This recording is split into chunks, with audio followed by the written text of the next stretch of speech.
हम लोग पिछले लेक्चर में एलिमिनेशन रिएक्शन के मैकेनिज्म पे चर्चा कर रहे थे और एलिमिनेशन रिएक्शन के मैकेनिज्म में हमने E1 के बारे में बातें की थी। आज हम लोगों को डिस्कस करना है स्टीरियोकेमिस्ट्री ऑफ E2 रिएक्शन। देखते चलिएगा, हम लोग आज चर्चा करने चल रहे हैं क्या चीज के बारे में। तो आज हम लोग चर्चा करने चल रहे हैं स्टीरियोकेमिस्ट्री ऑफ E2 रिएक्शंस। सुनना है, E2 रिएक्शन जैसे आपको E1 में बताए थे कि E1 का स्टीरियोकेमिस्ट्री फिक्स नहीं होता है। E1 में अगर हमारा बनने वाला एल्कीन ज्योमेट्रिकली एक्टिव बन रहा है तो दोनों फॉर्म बन सकते हैं, माने उधर वाला सिस भी बन सकता है, ट्रांस भी बन सकता है, या ई फॉर्म भी बन सकता है और जेड फॉर्म भी बन सकता है। हाँ, लेकिन वहां पर E1 में बोले थे कि मेजर प्रोडक्ट हमेशा वो वाला एल्कीन हुआ करता है जो ज्यादा स्टेबल हो। मेजर प्रोडक्ट हमेशा वो एल्कीन होगा जो ज्यादा स्टेबल होगा। ठीक है। अरे बेटा, हम लोग अभी चर्चा कर रहे हैं स्टीरियोकेमिस्ट्री ऑफ E2 रिएक्शन। तो सुनिएगा, E2 रिएक्शन का स्टीरियोकेमिस्ट्री बिल्कुल फिक्स होता है, यहाँ रेंडमनेस नहीं है, यहाँ बिल्कुल फिक्स है। क्या बनना है हम लोग गेस कर सकते हैं और प्रोडक्ट भी वही का वही बनेगा। जानते हो बेटा, E2 रिएक्शन का जो स्टीरियोकेमिस्ट्री होता है वह एंटी पेरी प्लेनर अरेंजमेंट के साथ एलिमिनेशन के कारण बनता है। माने E2 रिएक्शन का खास बात क्या है कि यहाँ पर जो एलिमिनेशन होता है that takes place with a special arrangement and that arrangement is named as anti-periplanar arrangement। अब समझो ये anti-periplanar arrangement क्या है। बेटा, जैसे मान लो कि जो हमारा पहला कार्बन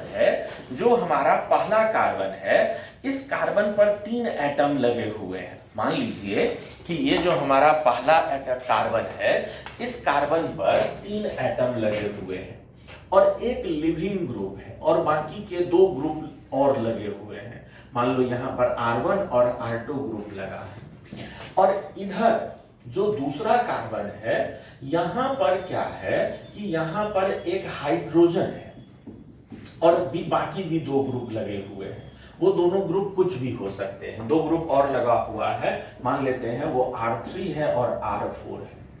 जानते हैं बेटा, E2 एलिमिनेशन में होता क्या है कि एक बेस मॉलिक्यूल आता है, इस कार्बन के नजदीक आएगा और हाइड्रोजन के साथ अटैच होकर उसको रिप्लेस करेगा। अब सुनो एक बात, यह जो लिविंग ग्रुप है ये लिविंग ग्रुप भी एनायन बन के निकलेगा। लिविंग ग्रुप भी जो होगा वो एनायन। अब एक बात समझना, हम इस पूरे मॉलिक्यूल को एक ऐसे बर्तन में डाल दिए हैं जो लिक्विड फेज में है और उसमें बेस मॉलिक्यूल पहले से चारों तरफ घुला हुआ है। हर तरफ बेस के मॉलिक्यूल्स या बेस के आयंस चारों तरफ हैं।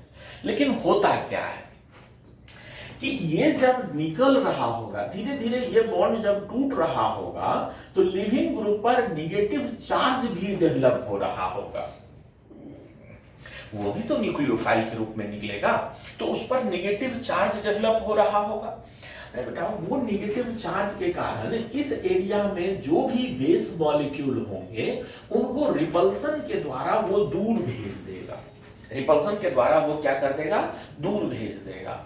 सोचो, यहाँ पर सिंगल बॉन्ड है, ये कार्बन लगातार रोटेट कर रहा होगा, कभी ये हाइड्रोजन नीचे होगा कभी ऊपर होगा। कहने का मतलब कभी लिविंग ग्रुप के तरफ होगा कभी लिविंग ग्रुप से दूर होगा। क्यों? क्योंकि ये सिंगल बॉन्ड के कारण हमेशा यहाँ पर रोटेशन हो रहा होगा।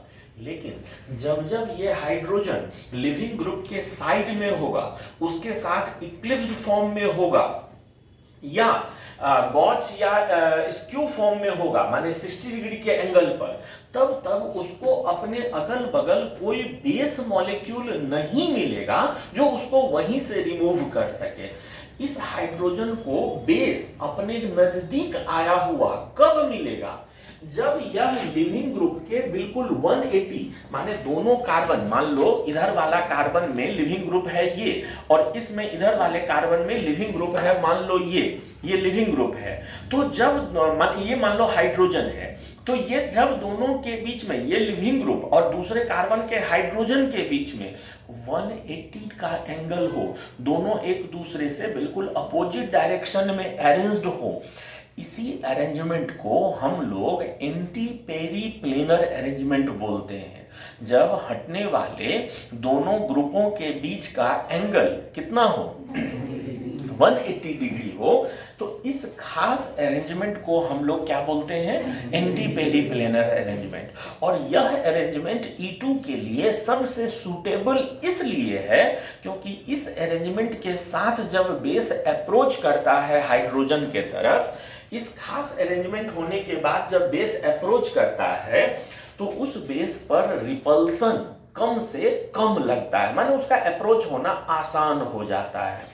तो यहां हमने क्या बोला, यहां पर हमने बोला एक लाइन याद रखना है कि E2 एलिमिनेशन एंटी एलिमिनेशन हुआ करता है, निकलने वाले दोनों ग्रुप या दोनों एटम, ग्रुप ऑफ एटम या एटम दोनों एक दूसरे से 180 के एंगल पर होते हैं, एंटी फॉर्म में होते हैं, तभी वो एलिमिनेशन हुआ करता है। आइए हम लोग कुछ एलिमिनेशन होता हुआ एग्जाम्पल देखते चलते हैं, ध्यान दीजिएगा। हम लोग E2 के कुछ एग्जाम्पल्स देखते चलते हैं। अगर कभी E2 रिएक्शन के स्टीरियोकेमिस्ट्री के बारे में बोला जाए तो यहाँ पर क्या बोलना है, यहाँ पर बोलना है कि यहाँ पर एंटी पेरीप्लेनर अरेंजमेंट के साथ एलिमिनेशन होता है। अरे बेटा, जैसे मान लो हम लोगों को एक क्वेश्चन दिया है कि एक मॉलिक्यूल है, मान लो यहाँ पर है हमारा हैलोजन, लिविंग ग्रुप है, और मान लो यहाँ पर है हमारा हाइड्रोजन, यहाँ कोई ग्रुप A है, यहाँ A है, यहाँ B है, यहाँ B है। इसको हमने रिएक्शन करवाया है OH माइनस जैसे बेस के साथ। हम लोग से पूछा गया है कि बताइए यहाँ पर बनने वाला जो प्रोडक्ट होगा वह सिस फॉर्म बनेगा कि ट्रांसफॉर्म बनेगा, इसमें सिस फॉर्म बनेगा कि ट्रांसफॉर्म बनेगा। तो सबसे पहले आप करना क्या कि जो मॉलिक्यूल आपके सामने दिया हुआ है इसको सॉहर्स प्रोजेक्शन में लेकर चलते हैं। इस मॉलिक्यूल को हम लोग लेकर चलते हैं कहाँ पर, अरे बेटा सॉहर्स प्रोजेक्शन में आप लोगों को सिखाए थे, क्या सिखाए थे, आप लोगों को क्या सिखाए थे कि सबसे पहले जो यहाँ पर नीचे और जो यहाँ ऊपर ग्रुप है उन दोनों को लाइन के नीचे के तरफ दिखाओ। इन दोनों को लाइन के नीचे, ये जो हमने टेढ़ा लाइन बनाया है इनको ऐसे नीचे की तरफ दिखा दो। और नीचे वाले कार्बन में इधर यहाँ लगा हुआ है B, यहाँ लगा हुआ है H और यहाँ है A, और इस कार्बन में भी यहाँ पर लगा हुआ है B और यहाँ लगा हुआ है Cl और नीचे की तरफ लगा हुआ है क्या चीज, A। एंटी पेरीप्लेनर अरेंजमेंट करने के उपक्रम में एंटी पेरीप्लेनर अरेंजमेंट अगर करना है तो उसके लिए हमको यहाँ का लिविंग ग्रुप जो है क्लोरीन और यहाँ का लिविंग ग्रुप जो है हाइड्रोजन, उन दोनों के बीच एंगल हमको 180 का चाहिए। And for that purpose we are going to rotate these three groups in clockwise direction with angle of 60 degree. इनको clockwise 60 डिग्री रोटेट करने जा रहे हैं और इनको हम हाइड्रोजन को नीचे लाना है, इसके लिए इसको इस तरफ हम लोग 60 डिग्री रोटेट करने जा रहे हैं, दोनों को रोटेट कर रहे हैं। बेटा ऊपर वाले को अगर 60 डिग्री रोटेट करें तो क्लोरीन हमारा ऊपर आ गया, और जब तक क्लोरीन ऊपर आएगा तब तक यहाँ इधर और इधर कौन कौन से ग्रुप हो जाएंगे, यहाँ पर कौन आ गया होगा बोलो A, यहाँ कौन आ गया होगा B, और यहाँ हाइड्रोजन को नीचे करने के क्रम में जब हम लोग रोटेट करेंगे तो यहाँ इधर के तरफ कौन आ गया होगा बोलो, और इधर की तरफ कौन आ गया होगा B। अब यही अरेंजमेंट में ये बेस आएगा, इस हाइड्रोजन को लेकर यहाँ से निकलेगा और इसका जो ऑर्बिटल जिसमें इलेक्ट्रॉन क्लाउड भरा हुआ होगा उसको ये छोटा वाला लोब, इस वाले ऑर्बिटल का छोटा वाला लोब इस वाले बॉन्ड को अपने तरफ शिफ्ट करवाएगा। बात समझना, जैसे जैसे ये हाइड्रोजन दूर जाएगा वो जो ऑर्बिटल खाली होगा उसको ये छोटा वाला लोब कहेगा कि तुम मेरे तरफ झुकते जाओ, ये जो ऑर्बिटल खाली होगा उसको अपने तरफ झुकाते जाएगा, ये जो ऑर्बिटल खाली हुआ है उसको वो अपने तरफ छोटा वाला लोब अट्रैक्ट करते जाएगा। और जैसे जैसे ये ऑर्बिटल इधर की तरफ अट्रैक्ट होते जाएगा उसी रेशियो में ये क्लोरीन भी यहाँ से बाहर निकलता जाएगा। ये क्लोरीन भी यहाँ से अगर बाहर निकल जाता है तो हम लोगों का जो फाइनल प्रोडक्ट बन जाएगा वो फाइनल प्रोडक्ट में बाकी सारे एटमों का अरेंजमेंट ऐसा ही रहेगा। इधर की तरफ कौन है बी, इधर की तरफ कौन है ए, यहाँ की तरफ कौन है बी, यहाँ की तरफ कौन है ए। तो ये जो हमारा फॉर्म बन गया है ये कौन सा फॉर्म बन गया है, तो ट्रांसफॉर्म बन गया है। यहाँ पर जो फॉर्म बन गया है वो कौन सा फॉर्म बन गया है, ट्रांसफॉर्म बन गया है। ऐसे करके अगर कोई भी क्वेश्चन दे तो हम लोग बना सकते हैं। ऐसे करके अब इसी में एटमों का पोजीशन अगर बदल दे तो उसी रेशियो में वहां भी बदलते चला जाएगा। जैसे जैसे यहाँ पर बदलते जाएगा वैसे वैसे वहां भी बदलते चला जाएगा। उम्मीद करते हैं कि हो जाएगा। जैसे मान लो एक क्वेश्चन और यहाँ पर दिया क्या क्वेश्चन दिया है, जैसे मान लो ये एक मॉलिक्यूल दिया हुआ है और मान ले अब की बार एक हैलोजन यहाँ है और हाइड्रोजन यहाँ है, यहाँ ए है, यहाँ बी है और यहाँ पर ए है, यहाँ बी है। मान लो इस तरह का एक क्वेश्चन दे दिया है और बोला कि इसको हमने किसी बेस के साथ NH2 माइनस बेस के साथ या OH माइनस या किसी और बेस के साथ इसको रिएक्शन करवा दिया है। मान ली इसको NH2 माइनस बेस के साथ रिएक्शन करवा दिया है तो पूछ रहा है कि यहाँ पर बनने वाला प्रोडक्ट कैसा होगा। इस क्वेश्चन में भी हम लोग क्या करेंगे, चिर परिचित जो हमारा तरीका है वही करेंगे। सबसे पहले यहाँ नीचे की तरफ भी, यहाँ नीचे की तरफ कौन Cl और यहाँ B है, यहाँ A है और यहाँ पर भी इधर की तरफ हमारा A है, यहाँ H है। अब इसको अगर हम लोग रोटेट किए तो देखो क्या करते हैं, यहाँ पर रोटेट करते हैं तो क्लोरीन तो हमारा नीचे के बॉटम की तरफ है ही, सिर्फ यहाँ वाले हाइड्रोजन को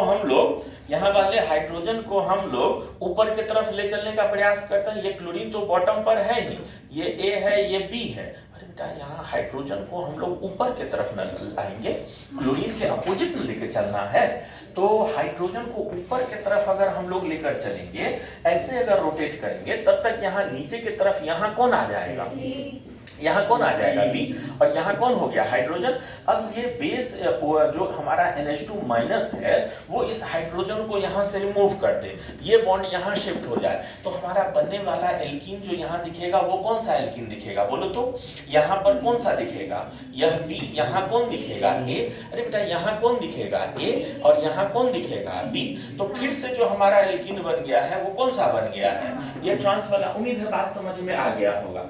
एक रिएक्शन तुम लोगों को याद है बताए थे कि अगर 1,2 डाइहैलाइड को जिंक डस्ट के साथ रिएक्शन करवा दो, अगर हम लोग कहीं पर 1,2 डाइहैलाइड ले लें और उसको रिएक्शन करवा दें क्या चीज के साथ, जिंक डस्ट के साथ रिएक्शन करवा दें तो भी वह एल्कीन में बदल जाता है। तो वो भी इसी तरह का एग्जाम्पल होता है। देखना 1,2 डाइहैलाइड कोई ले लो, ठीक है, मान लो एक बार क्लोरीन यहाँ ले लिए हैं और एक बार क्लोरीन मान लो यहाँ ले लिए हैं, यहाँ है A, यहाँ है B, यहाँ है A, यहाँ है B। इसको जिंक डस्ट के साथ हमने रिएक्शन करवाया है। बेटा होगा क्या कि सबसे पहले ये जो जिंक डस्ट होगा वो सॉल्वेंट में घुलकर ढेर सारा इलेक्ट्रॉन रिलीज करेगा। सबसे पहले वो जिंक डस्ट सॉल्वेंट में घुलकर ढेर सारा क्या रिलीज करेगा, इलेक्ट्रॉन। वो इलेक्ट्रॉन सॉल्यूशन में घुला हुआ है। अब देखो यह मॉलिक्यूल सबसे ज्यादा स्टेबल कब होगा, जब दोनों क्लोरीन एंटी फॉर्म में रहे, क्योंकि अगल बगल रहेगा तो स्टेरिक रिपल्सन हुआ करेगा उसमें।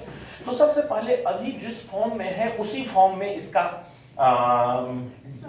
सोहर्स प्रोजेक्शन बना लो।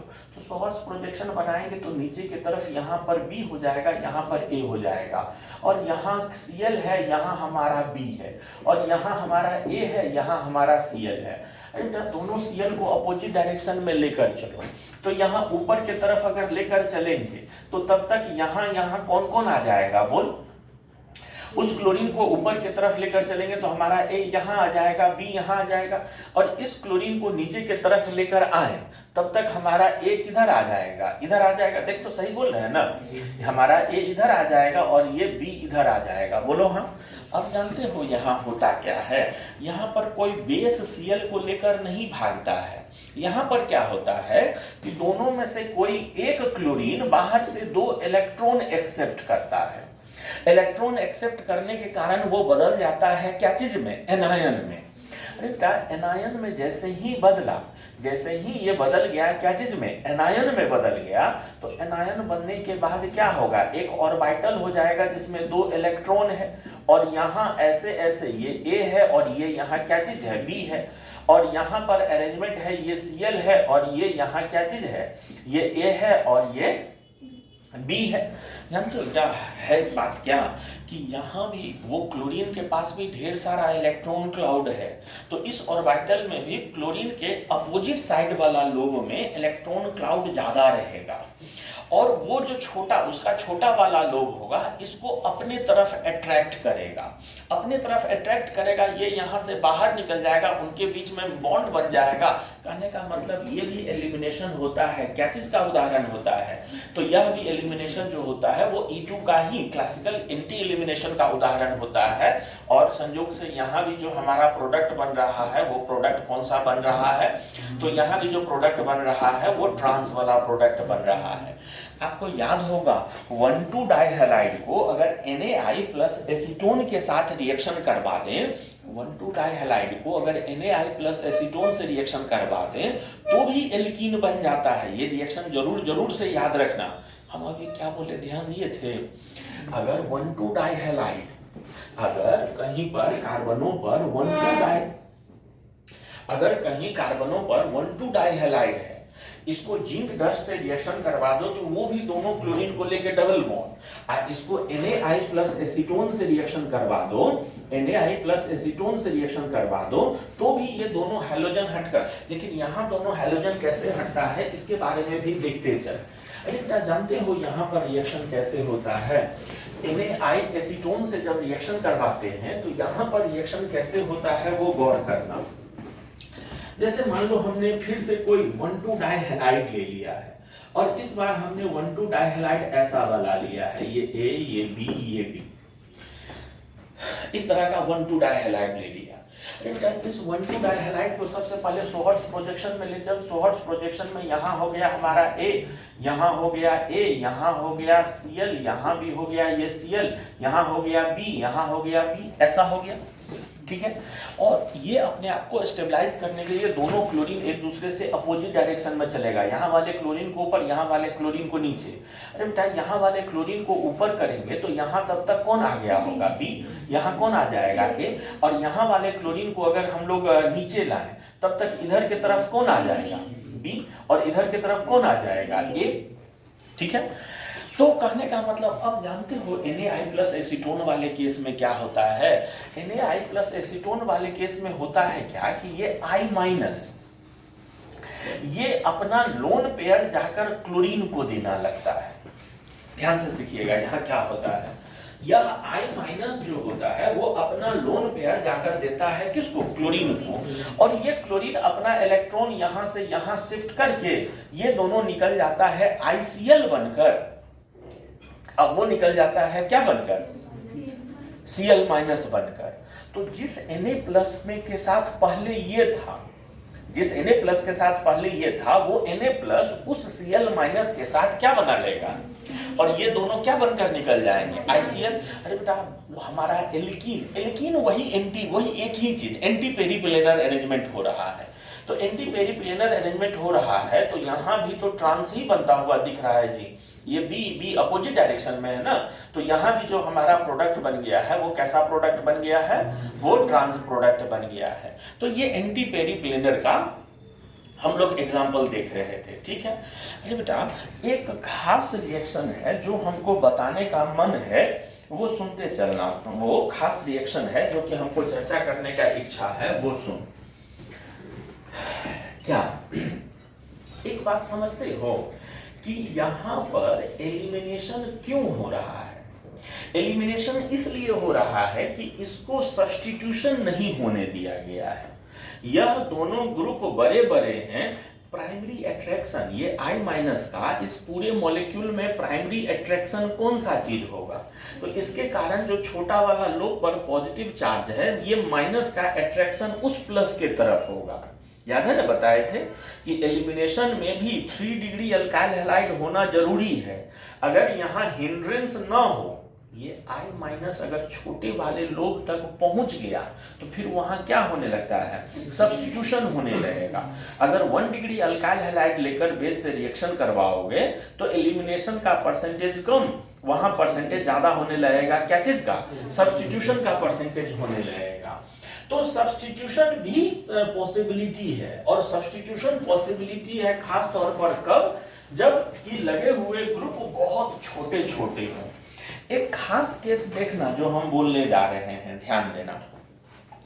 जानते हो बेटा, अगर हम लोग एक मॉलिक्यूल ले लें और इस मॉलिक्यूल में हम लोग क्या करें कि मान लो बहुत छोटा, ये दोनों Cl है और बहुत छोटा छोटा एटम हम ले रहे हैं, तो सबसे छोटा एटम जो ले सकते हैं वो कौन सा हो सकता है, हाइड्रोजन और ड्यूटेरियम, कोई ग्रुप नहीं ले रहे हैं। तो मान ले यहाँ पर लगा हुआ है ड्यूटेरियम, यहाँ लगा हुआ है हाइड्रोजन, यहाँ लगा हुआ है ड्यूटेरियम, यहाँ लगा हुआ है हाइड्रोजन, ये ऐसा मॉलिक्यूल है, ठीक है। या ये हाइड्रोजन यही कर देते हैं, यहाँ ड्यूटेरियम कर देते हैं, ये ऐसा मॉलिक्यूल है, ठीक है।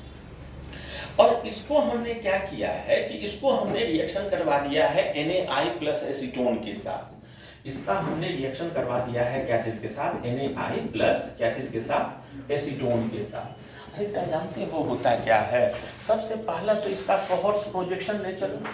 सोहर्स प्रोजेक्शन अगर ले चलेंगे हम लोग तो यहाँ नीचे में ड्यूटेरियम, यहाँ नीचे में ड्यूटेरियम, ये ऐसा हो जाएगा, और यहाँ पर हाइड्रोजन ये हो जाएगा क्लोरीन, ये हाइड्रोजन ये हो जाएगा क्लोरीन, और दोनों क्लोरीन को अपोजिट ओरिएंटेशन में ले चले। यहाँ वाले क्लोरीन को ऊपर करते हैं, यहाँ वाले क्लोरीन को नीचे करते हैं। अरे बेटा, इस क्लोरीन को ऊपर करेंगे उतना देर में यहाँ कौन आ जाएगा, ड्यूटेरियम, यहाँ कौन आ जाएगा, हाइड्रोजन, और इस क्लोरीन को नीचे करेंगे तो यहाँ कौन आ जाएगा, हाइड्रोजन, यहाँ कौन आ जाएगा, ड्यूटेरियम, ऐसा चीज हो जाएगा। अब देखो इस बार वाले केस में जो केस हमने सामने लिया है, यहाँ पर हिंड्रेंस नहीं के बराबर है, तो ऐसे केस में पहले सब्स्टिट्यूशन होगा। ऐसे केस में पहले क्या हो जाएगा, सब्स्टिट्यूशन। अरे बेटा, इसको ये खास रिएक्शन है, ऑर्गेनिक केमिस्ट्री का एक मैकेनिज्म का बुक आता है पीटर साइक्स राइटर के नाम से। उस बुक में ये रिएक्शन हमने उठाया है, वहीं ये रिएक्शन दिया हुआ है। इसको जरूर इंजीनियरिंग वाले लोग ध्यान से इसको जरूर से याद रखिएगा। तो कहना ये था कि यहाँ इस खास रिएक्शन में पहले सब्स्टिट्यूशन हो जाता है। ये I माइनस आया और क्लोरीन को सब्स्टिट्यूट किया। अरे बेटा, क्लोरीन को सब्स्टिट्यूट किया तो यहाँ का जो प्रोडक्ट हो जाएगा ये आयोडीन, और यहाँ पर लगा हुआ ये क्या चीज, ये यहाँ पर लगा हुआ ड्यूटेरियम, ये हाइड्रोजन, और ये क्लोरीन, और यहाँ पर भी लगा हुआ ड्यूटेरियम, और ये क्या चीज, हाइड्रोजन। और ये बनते ही फिर से एक दूसरे को रिपल्सन के द्वारा एक दूसरे से ज्यादा दूर कर लेना चाहेगा। ये दोनों रोटेट करके एक दूसरे को क्या करना चाहेगा, अपोजिट ओरिएंटेशन में। अरे बेटा, ये दोनों एक दूसरे को अपोजिट ओरिएंटेशन में अगर बदल दे तो अपोजिट ओरिएंटेशन कैसा दिखेगा, ये क्लोरीन को वहीं रहने दो, हाइड्रोजन और ड्यूटेरियम को वहीं रहने दो, आयोडीन को सीधे 180 रोटेट करवा दो। अरे बेटा, आयोडीन को अगर 180 रोटेट करवा देंगे तो यहाँ कौन आ जाएगा, हाइड्रोजन, यहाँ कौन आ जाएगा, ड्यूटेरियम। और अब यहाँ पर इसमें होता क्या है कि हम लोग जानते हैं कि आयोडीन का कार्बन और आयोडीन का बॉन्ड ऐसे ही कमजोर होता है। कार्बन और हैलोजन का बॉन्ड ऐसे ही क्या होता है, कार्बन हैलोजन नहीं, कार्बन आयोडीन, वो रिवर्सिबल होता है। ये यहाँ से I माइनस बनकर टूटता है, और ये बॉन्ड का शिफ्टिंग यहाँ और ये यहाँ, ये बॉन्ड का शिफ्टिंग यहाँ और ये यहाँ। तो इस खास केस में जो प्रोडक्ट हम लोगों को मिलना चाहिए, इस खास केस में जो नॉर्मल हालांकि एंटी पेरिप्लेनर अरेंजमेंट ही हो रहा है, लेकिन यहाँ हिंड्रेंस कम होने के कारण पहले एक स्टेप सब्स्टिट्यूशन हो जाता है और फिर बाद में एलिमिनेशन होता है। तो ये वाला रिएक्शन अगर हो सके तो जरूर से याद रखिएगा। यहाँ पर जो हमारा प्रोडक्ट अभी जो दिख रहा है बनता हुआ, वो वाला प्रोडक्ट कौन हो जाएगा, और ये वाला ऐसा क्यों हुआ है, क्योंकि यहाँ हिंड्रेंस मिनिमम था। अरे बेटा, इतना कम हिंड्रेंस और किसी केस में नहीं होगा।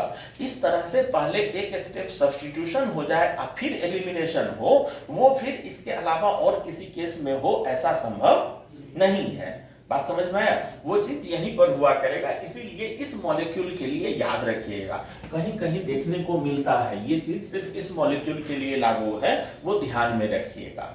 ठीक, हम लोग अभी चर्चा कर रहे हैं क्या चीज के बारे में, तो हम लोग चर्चा कर रहे हैं E2 के स्टीरियो, बहुत ध्यान से सुनना सभी लोग, हम लोग चर्चा कर रहे हैं E2 के स्टीरियो केमिस्ट्री के बारे में चर्चा कर रहे हैं। E2 का स्टीरियो केमिस्ट्री साइक्लिक सिस्टम में, साइक्लोएल्केन में और ज्यादा इंटरेस्टिंग है और उसको बहुत ध्यान से सीखना है। इंजीनियरिंग वालों को ज्यादा क्वेश्चन उस पार्ट से पूछा जाएगा, तो ध्यान से बहुत अच्छे से सीखिएगा इसको। E2 के हमने जो थ्योरी बताया वो क्या बताया है कि यहाँ पर एलिमिनेशन जो होगा वो तभी हुआ करेगा जब अरेंजमेंट कैसा हो, एंटी पेरिप्लेनर अरेंजमेंट हो। अरे बेटा, साइक्लोहेक्सेन में कौन सा दो बॉन्ड होता है जो एक दूसरे से 180 के एंगल पर होता है? साइक्लोएल्केन में कौन सा बॉन्ड होता है जो दोनों एक दूसरे से 180 के एंगल पर होगा, अगल बगल? तो दोनों का दोनों एक्सियल हो। एक एक्सियल और एक इक्वेटोरियल में 180 एंगल नहीं होता है, दोनों इक्वेटोरियल में भी 180 नहीं होता है, लेकिन दोनों एक्सियल में एंगल कितना होता है? बिल्कुल 180। एक बिल्कुल ऊपर की तरफ होता है तो दूसरा बिल्कुल नीचे की तरफ होता है। तो याद रखना, साइक्लोएल्केन्स में, खूब ध्यान से सुनना, साइक्लोएल्केन्स में एलिमिनेशन तभी हुआ करेगा, अच्छे से, साइक्लोएल्केन में एलिमिनेशन तभी हुआ करता है जब निकलने वाले दोनों ग्रुप एक्सियल पोजीशन पर प्लेस्ड हों। जब दोनों ग्रुप कहां पर प्लेस्ड हों? एक्सियल पोजीशन पर प्लेस्ड हों। आप ध्यान देना, हम दो एग्जांपल साइक्लोएल्केन्स के आपके सामने लेकर और ये चीज को समझाते चल रहे हैं, ध्यान देना बेटा। पहला एग्जांपल जो हम आपके सामने ले रहे हैं वो देखो क्या है। वो ये है कि यहाँ हमने साइक्लोहेक्सेन का एक चेयर फॉर्म लिया हुआ है। साइक्लोहेक्सेन का हमने एक चेयर फॉर्म लिया हुआ है, फाइन। और साइक्लोहेक्सेन का चेयर फॉर्म लिया हुआ है, यहाँ क्लोरीन एक्सियल है, तो इक्वेटोरियल पर एक हाइड्रोजन है, और यहाँ पर क्या है कि एक्सियल पर ड्यूट्रियम है और इक्वेटोरियल पर हाइड्रोजन है। अरे बेटा, एलिमिनेशन इधर ना हो उसको श्योर करने के लिए यहाँ दोनों का दोनों मिथाइल या कोई सब्स्टिट्यूएंट लगा देते हैं। एलिमिनेशन इस रीजन में ना हो इसके लिए हम यहाँ नीचे की तरफ भी मिथाइल और यहाँ ऊपर की तरफ भी क्या लगा दिए हैं? मिथाइल लगा दिए हैं। अब इसको हमने रिएक्शन करवा दिया है OH माइनस के साथ। खूब ध्यान से सुनना, देखो यहाँ पर दो पॉसिबिलिटी है। पहली पॉसिबिलिटी है कि ये हाइड्रोजन हटे और ये हैलोजन हटे और डबल बॉन्ड बन जाए। दूसरा पॉसिबिलिटी है कि ये ड्यूट्रियम हटे और ये हैलोजन हटे और यहाँ पाई बॉन्ड आ जाए। ये दो पॉसिबिलिटी है। अरे बेटा, कौन सा पॉसिबिलिटी ऐसा है जिसमें एग्जैक्ट एंटी पेरिप्लेनर अरेंजमेंट डेवलप हो रहा है? कौन सा पॉसिबिलिटी? हैलोजन के साथ हाइड्रोजन का रिमूवल की हैलोजन के साथ ड्यूट्रियम का रिमूवल। तो यहाँ पर निकलने वाला एटम कौन होगा? ड्यूट्रियम होगा। तो जो हमारा यहाँ पर प्रोडक्ट बन जाएगा, जो साइक्लोहेक्सीन बनेगा, उस साइक्लोहेक्सीन में ड्यूट्रियम यहाँ नहीं दिखेगा, हाइड्रोजन रहेगा। हाइड्रोजन को अलग से तो रिप्रेजेंट करते नहीं है, तो यहाँ कोई खास रिप्रेजेंटेशन नहीं। यहाँ कभी किसी जमाने में हैलोजन हुआ करता था जिसके हटने के कारण ये पाई बॉन्ड, और उसके बगल वाले कार्बन पर दो दो मिथाइल होता था, तो दो दो मिथाइल यहाँ दिखा दिए। ध्यान दिए हम क्या बोल रहे हैं और इसको कैसे बनाए हैं?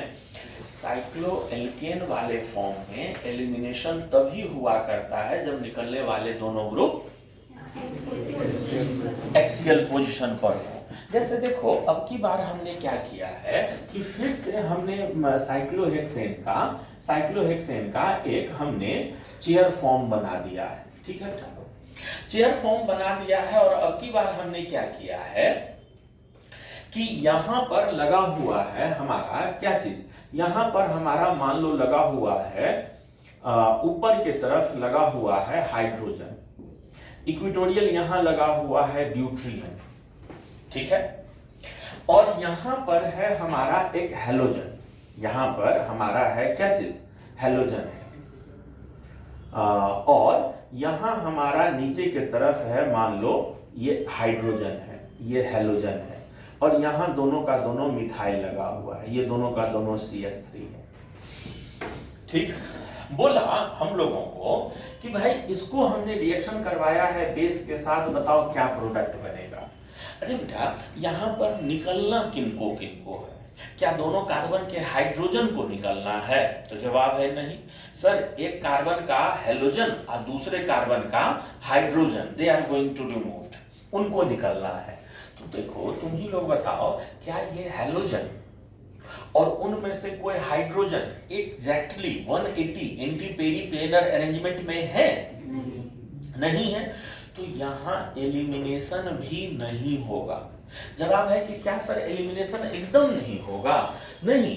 आप लोग जानते हो एक घटना होता है रिंग फ्लिप का, और रिंग फ्लिप में क्या होता है कि जो भाग ऊपर है वो नीचे आ जाएगा, जो नीचे है वो ऊपर चला जाएगा। और एक चीज और होता है, जो किसी जमाने में एक्सियल था वो रिंग फ्लिप के बाद, और जो पहले इक्वेटोरियल था रिंग फ्लिप के बाद एक्सियल में बदल जाएगा। अरे बेटा यहाँ पर रिंग फ्लिप होगा तो सबसे पहले उस बॉटम का जो नीचे वाला भाग था वो ऊपर आ जाएगा, और जो हमारा इधर ऊपर वाला भाग था वो किधर की तरफ आ जाएगा? नीचे की तरफ आ जाएगा। ये जो कार्बन टॉप पे था ये नीचे आ गया है बेटा, और नीचे आते समय ये हाइड्रोजन सीधे बॉटम के तरफ आ जाएगा, ड्यूट्रियम, और हाइड्रोजन इधर के तरफ हो जाएगा। ये अगर नीचे आएगा तो ये हाइड्रोजन नीचे नहीं हो जाएगा, वो सीधे नीचे हो जाएगा। और सुनो, इस वाले कार्बन पर ये वाला कार्बन हमारा ये वाला है जिसमें दोनों का दोनों क्या लगा हुआ है? दोनों का दोनों हमारा क्या लगा हुआ है? CH3 है। इंटरेस्टिंग, ये कार्बन है। अरे बेटा ये कार्बन हमारा कहां पर है? ये वाला हमारा कार्बन है, बोलो हाँ, यही कार्बन है ना। तो अब देखो इसका एक्सियल हमारा नीचे के तरफ है, तो इसका एक्सियल किधर के तरफ होगा? ऊपर के तरफ। और एक्सियल पोजीशन पर अब कौन होगा? क्लोरीन होगा। ये रिंग फ्लिप जब होगा तो ये ऊपर चला जाएगा, और ये हाइड्रोजन इधर के तरफ, ये यहाँ क्लोरीन हो जाएगा, और ये ऊपर की तरफ तो नीचे की तरफ यहाँ कौन हो जाएगा? हाइड्रोजन। क्या अब इस अरेंजमेंट में ध्यान दो तो, क्या अब इस अरेंजमेंट में कोई हाइड्रोजन और halogen anti periplanar arrangement में आ गया? आ गया है। तो अब यहाँ पर एलिमिनेशन होगा, अब यहाँ पर एलिमिनेशन होगा, और एलिमिनेशन के कारण जो प्रोडक्ट बनेगा, नाउ दिस टाइम ये फिर से यही ड्यूट्रियम और यही हेलोजन रिमूव होगा जी। फिर से देखो यही ड्यूट्रियम और यही हेलोजन रिमूव होगा, तो कुल मिलाकर यहाँ जो प्रोडक्ट हो जाएगा वो तो वैसा ही प्रोडक्ट हो जाएगा कि जिस कार्बन पर डबल बॉन्ड आया है उसके बगल वाले कार्बन पर क्या हो गया है? 2 मिथाइल हो गया है।